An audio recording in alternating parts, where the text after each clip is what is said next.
Bismillahirrahmanirrahim. Assalamu alaykum, hörmətli görürmənlər. İstiqlal gündəlik xəbərlərimizi görüşünüzü qarşılayırıq. Mən Abdullah Yalqın. Proqramımızda vətənimiz Şərq Türkistan və dünya gün tərtibindəki ən mühim xəbərlərini huzurunuza sunumuz. Qənəmizdə qıtanlar ekranımızda olsun. Cəza tizimlikidəki Xitay Universitetinin Şərq Türkistandakı həmkarlıq kelişimi diqqət qozğadı. Beijing Avasiya və Alam Qatnaşı Universiteti bilan atalmış Uyğur Avtonom rayonluq hökumət bu hafta Ürümçidə strategiyalik həmkarlıq kelişimi imzalagan bo'lib, Amerika, Kanada qatorliq davlatlarning qora tizimligiga kirgizilgan mazkur universitetning bu harakati diqqat qo'zg'adi.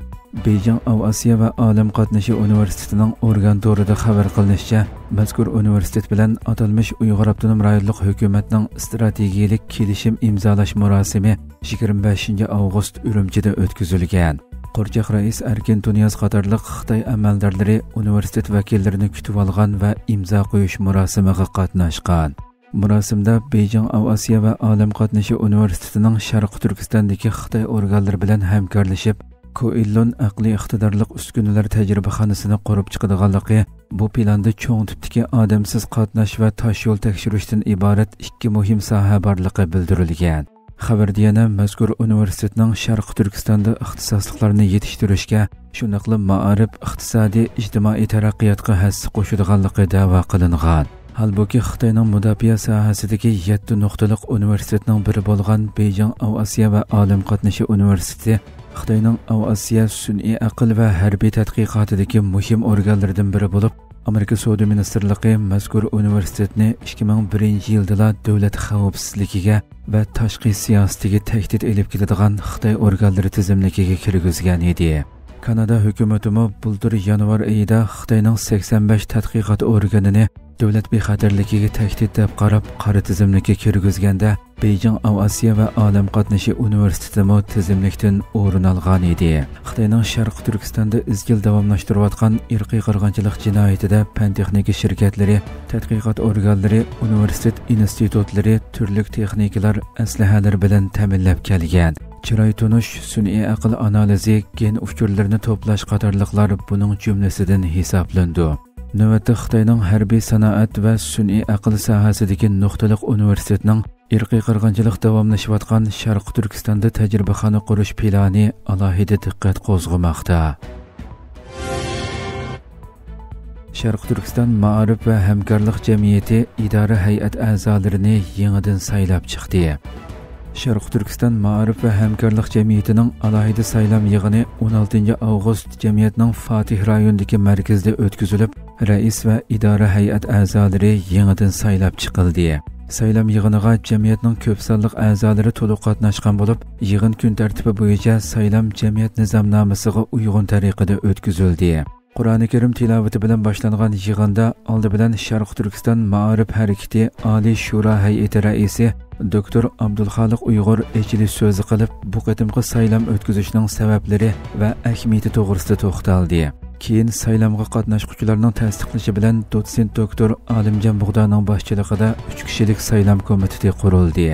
Yig'inda saylam komiteti tomonidan saylam qoidalari e'lon qilingandan keyin jamiyatning idora hay'at a'zolarini saylash uchun erkin va maxfiy bilet tashlandi.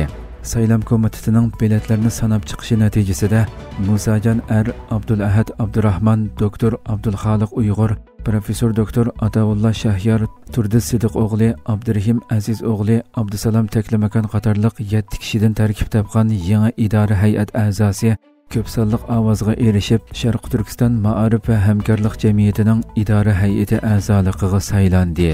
Orqadan saylangan 7 kishi ayrim yig'in o'tkazib, idora hay'at a'zolarining rais, muavin rais, bosh kotib va moliya mas'ullarini saylab chiqdi. Natijada Sharq Turkiston ma'arif va hamkorlik jamiyatining raisligiga Musajon R, muavin raisligiga Abdulahad Abdurahman, bosh kotiblikqa Abdusalom Taklamakan, moliya mas'ulligiga Turdi Sidiq o'g'li saylandi. Professor Doktor Ataullah Shahyar, Doktor Abdulxoliq Uyg'ur va Abdurahim Aziz o'g'li qatorliqlar idora hay'at a'zosi bo'lish sifatida xizmat qiladiganligini bildirishdi. Taftish hay'ati 3 kishidan tarkib topgan bo'lib, bosh mufattishlikka dotsent doktor Alimjon Bug'do saylandi. Doktor Ali Rozi O'z Uyg'ur va Mardan Uyg'ur taftish hay'ati a'zosi bo'lib saylandi. Saylam natijasiga asosan yangidan rais bo'lib saylangan Musajon boshchiligidagi bu 7 kishilik idora hay'at 2025 yili 8 oyning 26 kunidan boshlab Sharq Turkiston Ma'arif va hamkorlik jamiyatiga rasmiy turda vakillik qilib vazifa o'taydi ekan. 29-30 iyul kunlari İstanbulda Ma'arif harakatining umumiy vakillar yig'ini ochilib 11 kishilik Oliy Shura hay'ati saylab chiqilgan edi va mazkur shura hay'atining Sharq Turkiston Ma'arif harakati va bu harakat tarafidan qurilgan barliq tashkilotlarning eng oliy qaror organi ekanligi bildirilgan edi.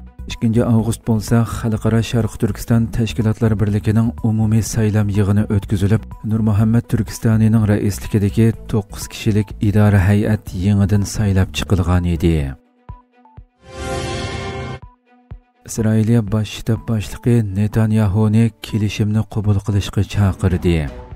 Isroiliya bosh shtab boshlig'i Ayol Zamir yakshanba kuni G'azzani ishg'ol qilish planining asirga ilinganlarning hayotiga jiddiy xavf elib keladiganligidan ogohlantirib, bosh ministr Benyamin Netanyahuni hozirgi asirga ilinganlarni almashtirish kelishimi taklifini qabul qilishga chaqirdi. Netanyahu payshanba kuni G'azza shahrini ishg'ol qilish va u yerdagi aholini boshqa joyga ko'chirish planini davomlashtirish bilan bir vaqtda barliq asirga ilinganlarni qo'yib berish uchun suhbatni darhol boshlashga buyruq qilgan edi. Isroiliya 13-qonunning xabariga asoslanganda bosh shtab boshlig'i Ayol Zamir suhbat ustida tayyor bir kelishim bor. Uni darhol qabul qilish kerak. Armiya kelishimning amalga oshishi uchun sharoit hozirlab berdi. Hozirgi qaror Netanyahuning qo'lida degan. Bosh shtab boshlig'i G'azza shahrini ishg'ol qilish planidan andisha qiladiganligini yana bir qatim ta'kidlab, armiya G'azzani ishg'ol qila oladi, lekin bu harbiy harakat asirga ilinganlarning hayotini ig'ir xavfga ittirishi mumkin degan. Ma'lum bo'lishicha, Hamasning qo'lida 20 nafar hayot, 50 nafar isroiliyalik bor ekan. Isroiliya turmalarida bo'lsa, qiyin qistoq va davolashga sal qarash qatorliq ahvollar ostida 10,800 dan ortiq falastinlik tutib turilmoqda ekan.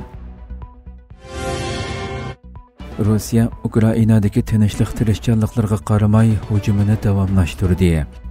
Ukrainada tinchlik tirishchanliklari davomlashayotgan bir paytda Rossiya jang maydonidagi besimni oshirib, Donetsk rayonidagi 2 yezini egallaganligini e'lon qildi. Rossiya Davlat Mudofaa Ministrligi shanba kuni bayonot e'lon qilib, Seredni va Kelban-Bek yezalarining janubiy va g'arbiy qismlar ijro qilgan harakatlar natijasida kontrol qilinganligini uqtirdi.